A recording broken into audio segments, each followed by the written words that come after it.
Welcome friends, summer defence education 11 में आपका स्वागत है। Indian air force, navy, army, UPSC, CDS, UPSC, state PSC, SSC और अन्य वनडे कॉम्पिटिटिव एग्ज़ाम हो, चाहे AAI ATC का एग्ज़ाम हो या फिर railway technician grade 1, signal grade 1, loco pilot, इन सब एग्ज़ामों में फिज़िक्स का इम्पोर्टेंट रोल है। और ये नियम सीधा डायरेक्ट भी पूछा जा सकता है। इसका नियम का, वायो सावर्ट नियम का फार्मूला।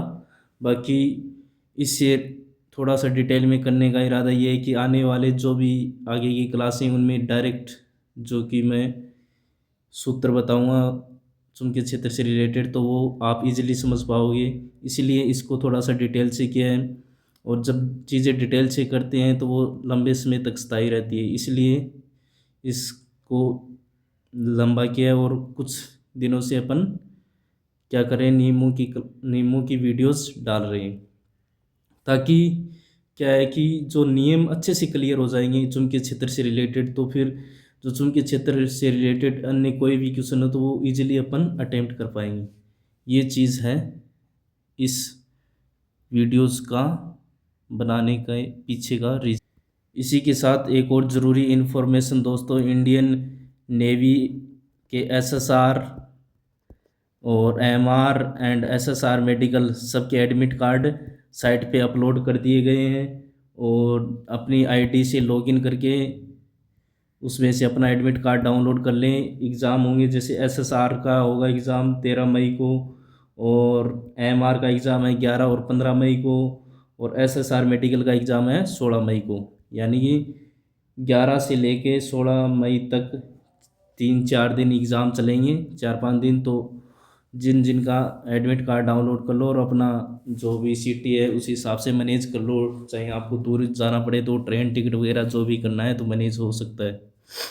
तो ठीक है दोस्तों, अभी शुरुआत करते हैं। और बाकी एडमिट कार्ड का लिंक मैं डिस्क्रिप्शन में डाल दूंगा, वहाँ से आप डायरेक्ट लिंक से जा सकते हो दोस्तों।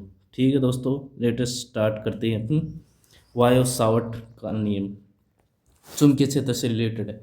वायो सावर्ट के अनुसार किसी धारावाही चालक तार के अल्पांश dl के कारण बिंदु किसी बिंदु पर चुंबकीय क्षेत्र डेल बी का मान, यानी कि ये बात कहना चाह रहा है कि कोई ये तार है, ठीक है, ये तार, इसका कोई अल्पांश ले लिया dl, ठीक है, इससे किसी दूरी r पे कोई बिंदु P है। इस बिंदु P पर चुंबकीय क्षेत्र डेल बी का मान क्या होगा, वो ये चीज़ वायो सावर्ट के नियम से डिफाइन होगी। सबसे पहले क्या कहेगा, सबसे पहले है 1 नंबर पॉइंट, चालक में प्रवाहित धारा के समानुपाती होगा। जो डेल बी होगा चुंबकीय क्षेत्र ये वाला, ये किसके समानुपाती होगा, इसमें प्रवाहित धारा आई के समानुपाती। यानी कि इसमें धारा क्या बह रही है, आई फ्लो हो रही है।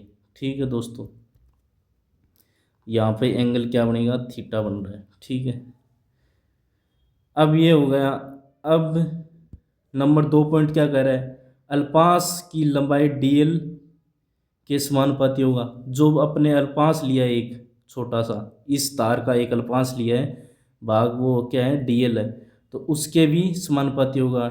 चुंबकीय क्षेत्र डेल भी किसके समानुपाती होगा, जो कि अल्पांश लिया है लंबाई का तार की।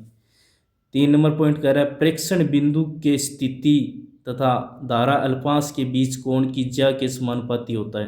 यानी कि जो डेल बी का मान है किसके समानुपाती होता है, जो अल्पांश ये और जो बिंदु है P, स्थिति बिंदु P, इनके बीच जो एंगल बनेगा थीटा, इसकी ज्या, ज्या क्या होती है, साइन थीटा, को ज्या होती है कोस थीटा, तो ज्या क्या है, साइन थीटा के समानुपाती होगा। तो यानी कि डेल बी का मान किसके समानुपाती होगा, साइन थीटा, जो कि ये एंगल बन रहा है थीटा किसके बीच में, बिंदु स्थिति बिंदु P और अल्पांश dl के बीच में। 4 नंबर पॉइंट, प्रेक्षण बिंदु की दूरी के वर्ग के व्युत्क्रमानुपाती होगा। यानी कि डेल बी किसके समानुपाती होगा, 1/r²।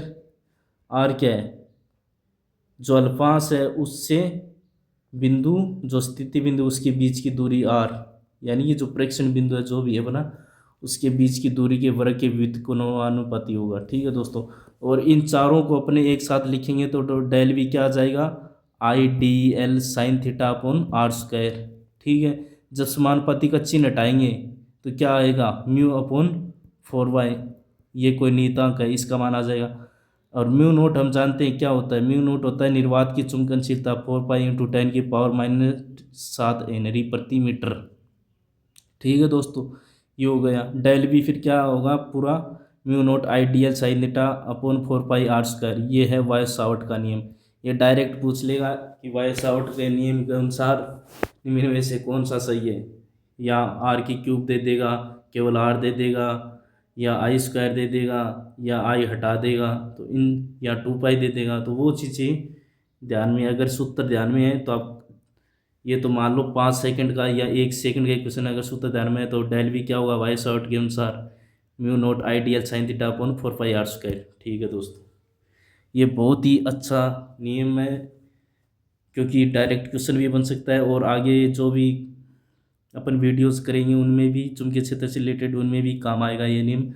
और इन चीज़ों को ध्यान से अपन क्लियर कर चुके हैं, और जल्दी से अपने एडमिट कार्ड डाउनलोड कर लें, और अपनी लोकेशन जहाँ भी एग्ज़ाम सिटी है वहाँ कैसे पहुँचना है, बस से जाना है या नज़दीक है, ट्रेन से, जो भी रास्ता है वो मैनेज करना पड़ेगा। और मैं सोच रहा हूँ 1-2 वीडियोस डायरेक्ट जैसे विमा और उनके मात्रक, ऐसा ही मात्रक से रिलेटेड या फिर इम्पोर्टेंट कुछ फैक्ट्स वो उनका वीडियो बना देता हूँ, ताकि एग्ज़ाम में आप डायरेक्ट जो क्वेश्चन बन सकते हैं, इम्पोर्टेंट विमाएँ, इम्पोर्टेंट मात्रक, ऐसा ही मात्रक, तो उनसे रिलेटेड जो भी क्वेश्चन आए डायरेक्ट, तो वो आप कर पाओ।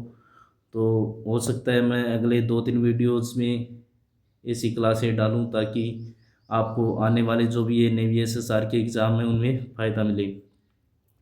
और अपने दोस्तों को भी शेयर किया करो, और अपनी तैयारी को, जो भी आपने तैयारी की है, अब उसका रिवीजन का टाइम है, अच्छे से प्रिपेयर करके जाना है। वहाँ घबराना नहीं है, चाहे किसी भी टाइप का एग्ज़ाम आ जाए, टफ आएगा तो सबके लिए सेम रहेगा। ये नहीं है कि भाई अचानक बाहर से तो कोई आएगा नहीं क्वेश्चन, अगर बाहर से आएगा तो वो सबके लिए होगा, बहुत ज़्यादा टफ देगा तो वो सबके लिए होगा। तो आपके 10+2 लेवल तक के ही मतलब आएंगे स्टैंडर्ड क्वेश्चन, और टाइम का भी वो एग्जामिनर ध्यान रखता है कि भी जो कैंडिडेट है कि इतने टाइम में एग्ज़ाम क्लियर कर पाएगा, तो उस हिसाब से पेपर सेट किए जाते हैं। तो कोई घबराने की ज़रूरी नहीं है एग्ज़ाम में। आराम से अपने कॉन्फिडेंस से, आत्मविश्वास के साथ जो आपने तैयारी की है, अपने खुद पर भरोसा रखो, आप एग्ज़ाम में अच्छा कर पाओगे। ठीक है दोस्तों, वीडियो अच्छा लगे तो लाइक कमेंट शेयर करें, एंड चैनल को सब्सक्राइब करें। जय हिंद, जय भारत दोस्तों।